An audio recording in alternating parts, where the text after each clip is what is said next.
की बड़ी खबर का रुख करेंगे। ब्रिक्स सम्मेलन में बोले पीएम मोदी, अफ्रीका में 16 दूतावास खोले गए, आधुनिक संबंधों का नया स्वरूप है ये। भारत अफ्रीका में 5वां सबसे बड़ा निवेशक है, आतंकवाद के खिलाफ मिलकर काम कर रहे हैं। कोरोना काल में अफ्रीकी देशों को वैक्सीन पहुंचाई। प्रधानमंत्री नरेंद्र मोदी ने ब्रिक्स सम्मेलन में इन तमाम मुद्दों पर अपनी बात रखी और कहा कि आतंकवाद के खिलाफ मिलकर काम कर रहे हैं। सुनिए।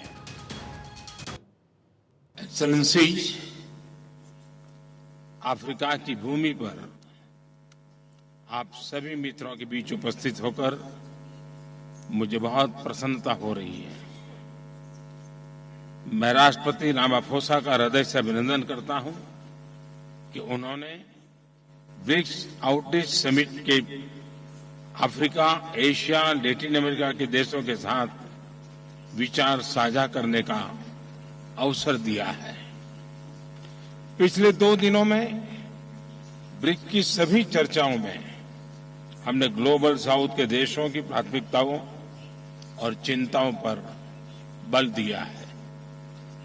हमारा मानना है कि ब्रिक्स द्वारा इन मुद्दों पर विशेष महत्व दिए जाना वर्तमान समय की जरूरत है। हमने ब्रिक्स फोरम के विस्तार करने का भी निर्णय लिया है।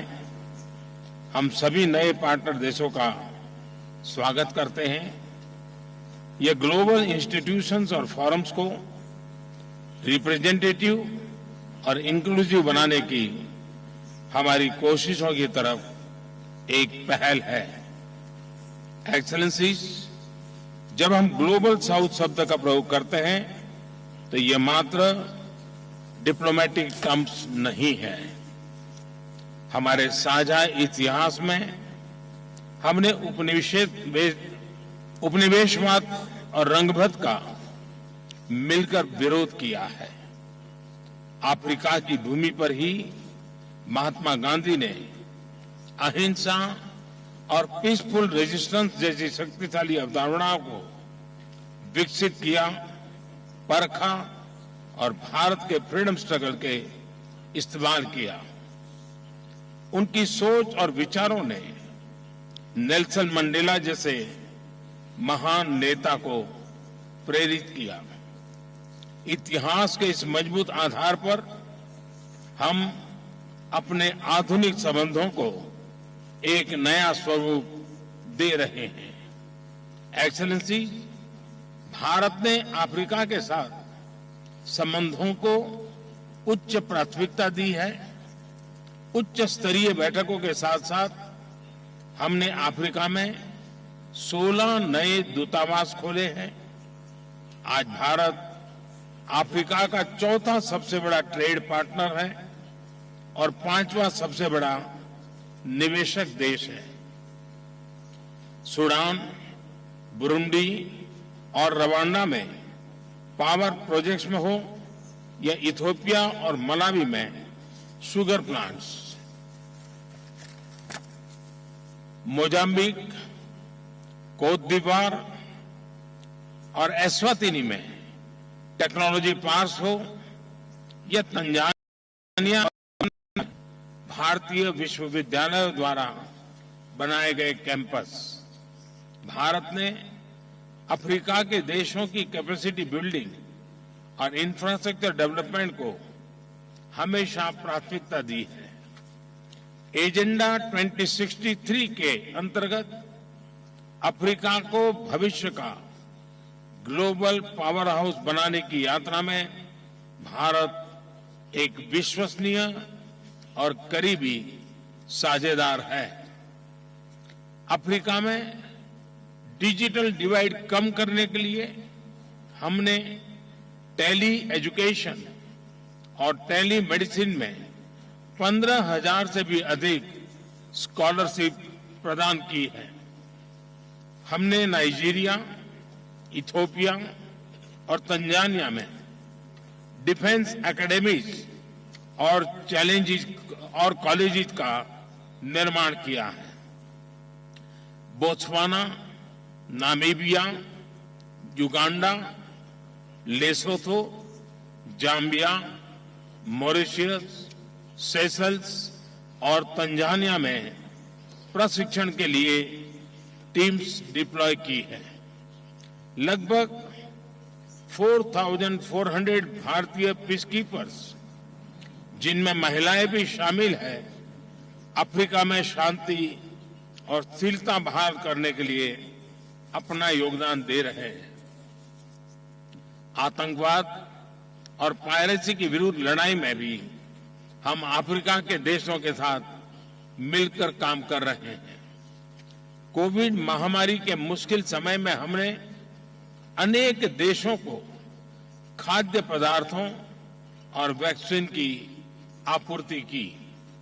अब हम अफ्रीकी देशों के साथ मिलकर कोविड और अन्य वैक्सीन की ज्वाइंट मैन्युफैक्चरिंग पर भी काम कर रहे हैं।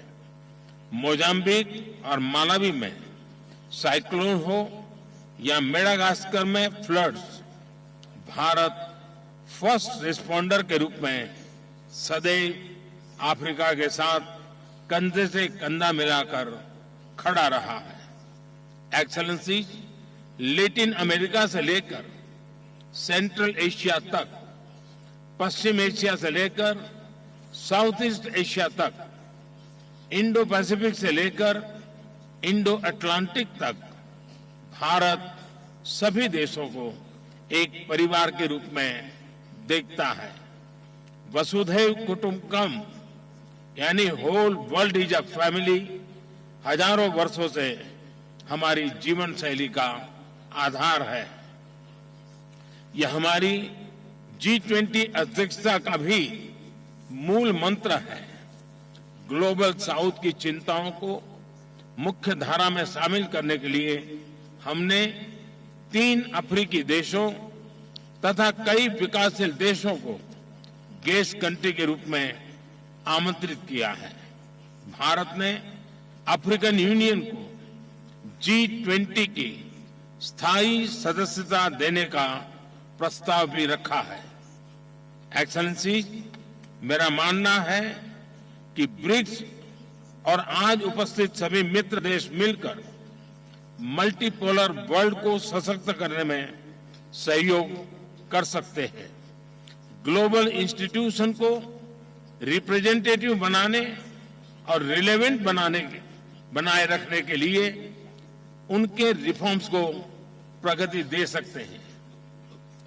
काउंटर टेररिज्म, पर्यावरण सुरक्षा, climate action, cyber security, food and health security, energy security, resilient supply chain के निर्माण में हमारे समान हित है। सहयोग की अपार संभावनाएं हैं। मैं आप सबको international solar alliance, one sun, one world, one grid, coalition for disaster resilient infrastructure, one earth, one health, big cat alliance, global centre for traditional medicine जैसे हमारे अंतर्राष्ट्रीय इनिशिएटिव्स में सहभागिता के लिए आमंत्रित करता हूं। भारत के डिजिटल पब्लिक इंफ्रास्ट्रक्चर स्टैक से जुड़ने के लिए, अपने अपने विकास में उसका लाभ उठाने के लिए मैं आप सबको आमंत्रित करता हूं। हमें अपना अनुभव और क्षमताएं आप सबके साथ साझा करने में खुशी होगी। मुझे विश्वास है कि हमारे साझा प्रयासों से हमें सभी चुनौतियों का मिलकर सामना करने के लिए एक नया आत्मविश्वास मिलेगा।